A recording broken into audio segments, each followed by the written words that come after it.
Hello. My name is Adrienne and I am Capricorntigress of Astrology, a lookinside.com. I'm a Western intuitive astrologer, and it just means that I pick up whatever vibes that I get from my readings. I do use crystals uh, just for energy and just to bring up my vibration. So let's talk a little bit about Scorpio. Scorpio, it is a reading for you at this time. So it's going to be a lot of emphasis for you, Scorpio, in the month coming up. I mean, it's getting there. We have a lot going on in your 12th house. The sun's going to start out in the 12th. The new moon is going to be on the in the 12th on the 28th. Mars is going to be there in the 12th. It's, there's a lot going on behind the scenes. A lot. Maybe if not a lot actually physically going behind the scenes, it just could be a lot of holding something back, hidden emotions, especially with the moon being in Libra. The funny thing is with that new moon there, I mean, it's Libra and it's the 12th house. It tends to make me wonder if there's anything going on secret with relationships or, a little, yeah, secrets. Venus is also there. Oh, wow, until the 8th of October. Yeah, I'm not saying that, Scorpio, that it's you, but I would definitely check with, check on my partner, and if it is you, just know that I believe it's all going to come to light because, after everything goes through that Libra in the 12th house, most of the emphasis is going to be moving into the sign of Scorpio. So if you're doing anything, backdoor, any affairs or anything like that, just be aware that that could be exposed. I'm not saying for sure, but now Pluto goes direct on the 3rd. I think, what is that? Mercury goes into Scorpio. So you're going to have Mercury in your first house. That's going to be there until December 9th. I think that's going to make Scorpios a little bit more talkative after the 3rd. Until then, I think everything's in the 12th house. But I'm thinking after the 3rd of October, I just see Scorpios being a lot more chatty and talkative than they normally are, and communicating and standing up for yourself. Because, the funny thing is whenever the sun gets into your sign and the planets start moving into your sign, it is usually an indication when people start to become more assertive. They start to stand up for themselves. They start to speak out their truths. And if you have been in some way holding back your truth, you're going to have the urge to speak that truth out, especially when it comes to the area of love and partnerships. So if there's something going on there, it will come out. Now, if it's something positive, then I'm assuming you're going to speak out in a positive way about your partner or, to your partner. Communicating love is definitely a possibility. I mean, it's communication, yes, but Venus is going to be in the first house as of the 8th. So, 5 days later, there's Venus with that Mercury. Wow. So I think it's communicating love. I think that after, a month or so of being mum with the planets in Libra, as they start to move into Scorpio in October, you're going to become more open, more willing to talk, more willing to communicate everything, really. I believe even your feelings. So all of that's going to become a big part of it. And I think you're going to also be very lucky because on the 23rd, the sun moves into your first house. So you're going to have a combination of the sun, Mercury, Venus sitting in your first house. I think it's going to make you very I think, well, one, you're going to be very attractive. And I think when you talk, I think it's going to be very pleasant and people are going to want to hear you speak. With Venus on your Mercury, that's very, very pleasant. And also with your sun there, it just makes me feel that you're going to speak up for yourself and you're going to stand up for yourself and you're going to be able to assert yourself a lot better after the sun goes into your first house on the 23rd. Jupiter is still in your second house, and that is in Sagittarius. And the one thing that I would warn Scorpio about is being over exuberant in the area of money. In other words, thinking you have more than you have, or not planning, or just living on a whim when it comes to money, because Saggies like to take chances. So just be cautious there and make sure that you've got your money situation tight. Let's see, Capricorn, there is some emphasis in your third house because Capricorn is still there. We've got uh, Pluto going direct on a third. That's going to be major. The funny thing is, although Venus is going to be conjunct that Mercury in the first house, but the sun's going to be in the first house.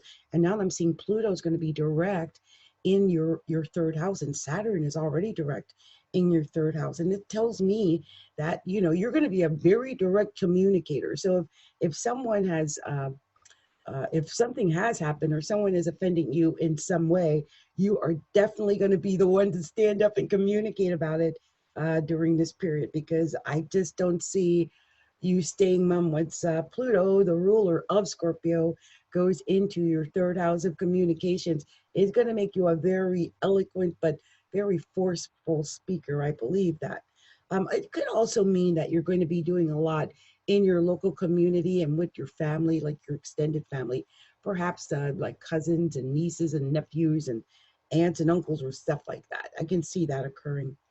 The other thing I wanted to mention is Neptune. Neptune is in the fifth house.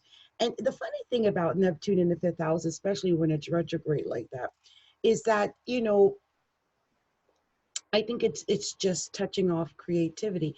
Now you might, when it retrograding, I wonder if there's going to be an issue with your creativity. That could be an issue because it's retrograding, and it's backwards. I actually think it's like going back and revisiting things that have to do with the fifth house. So this could be like your love, your relationships, and like this your romance.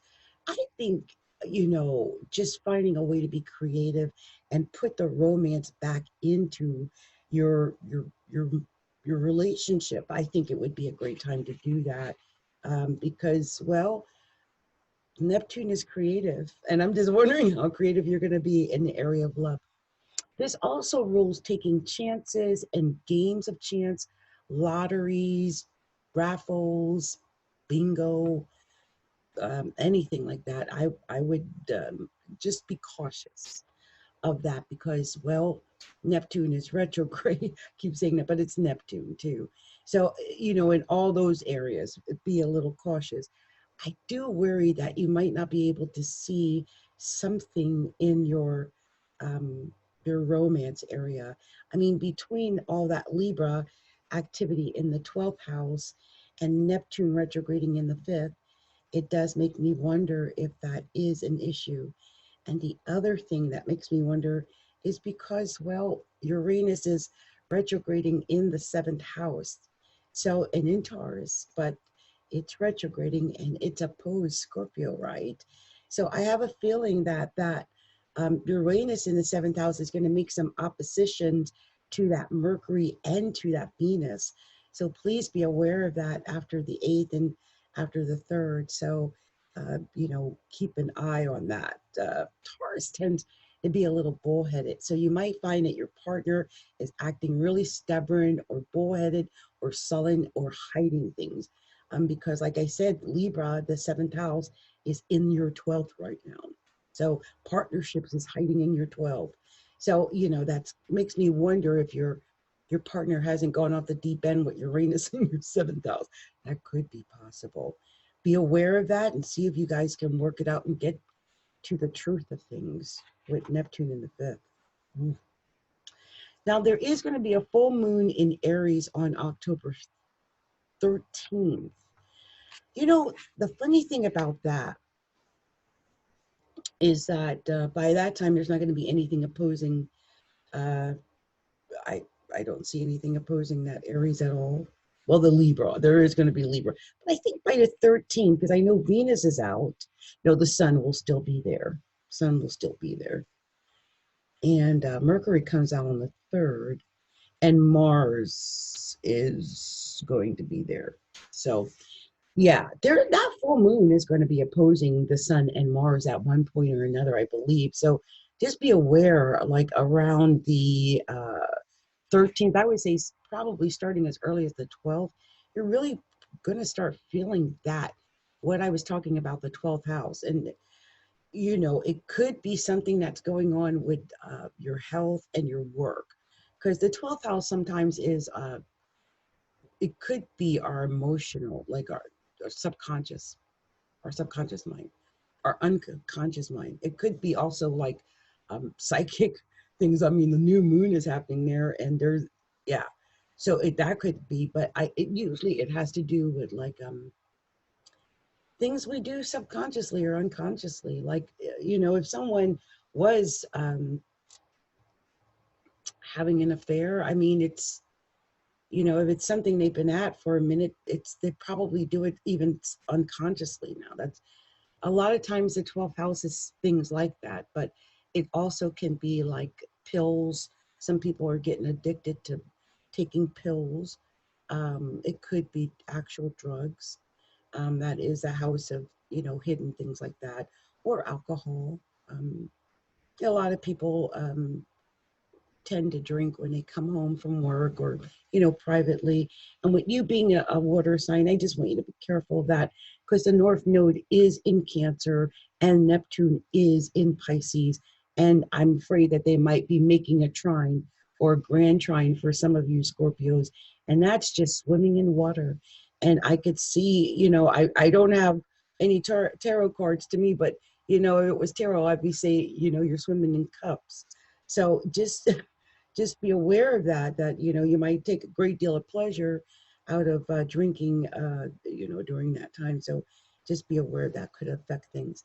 That North Node in the ninth house, though, does make me just want to remind you that during this period, I think it's important, well, to look at everything like the big picture. I mean, see the big picture of everything, Scorpio, because the ninth house is the house of the big picture, in my opinion. It just is. It it's just an indication of, like I always say, it's the God house, but it's also just spirituality in general. You could be getting in touch with your spirituality or your spiritual side. It could also just be like your philosophy, the way you're looking at life. And with the North Node there, you're being asked to look at it directly and maybe even change the way that you are looking at life.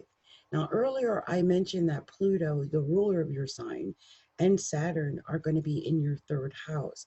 The crazy thing is that the North Node, you know, the opposite of it, because the North Node is in the ninth, the opposite is the South Node, which is on Saturn in the third.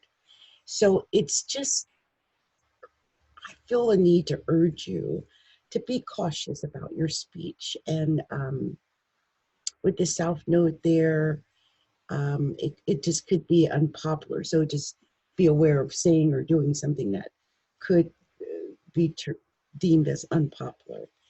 Um, But overall, you know, I think, like I said, the money is good with Jupiter in the second house. That's if you're, you know, using caution. And I just think it's overall, I think you're going to be in power no matter what, especially after the 23rd when the sun goes into Scorpio and Mercury is there and Venus is there. And it's just going to be your time. And, you know, I have a feeling you're going to have some psychic ability too. With that 12th house also can rule that, you know, the psychic ability, but I feel that. So anyway, Scorpio, this has been my take for you. This is actually, today is the 19th. And so I'm just making it from the 19th until probably mid-October. I'll be back. Or I might even come back around the 1st. But this reading is covering that because I did cover that full moon in Aries that happens on the 13th of October in your 6th house. So be aware of that. That 6th house could indicate that it's your health or that it's your work. Okay. Well, Scorpio, it's been my pleasure. And please take a moment to like, share, and subscribe to our channel because the more, the merrier. And it helps us to get our word out. And you can always, you know, make sure that you hit that bell so that you can get our readings each month as well.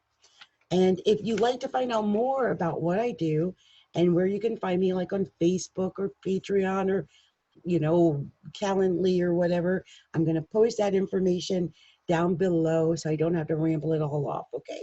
Much love, much light, many blessings to everyone. This has been Capricorntigress of Astrology, a look inside. Namaste.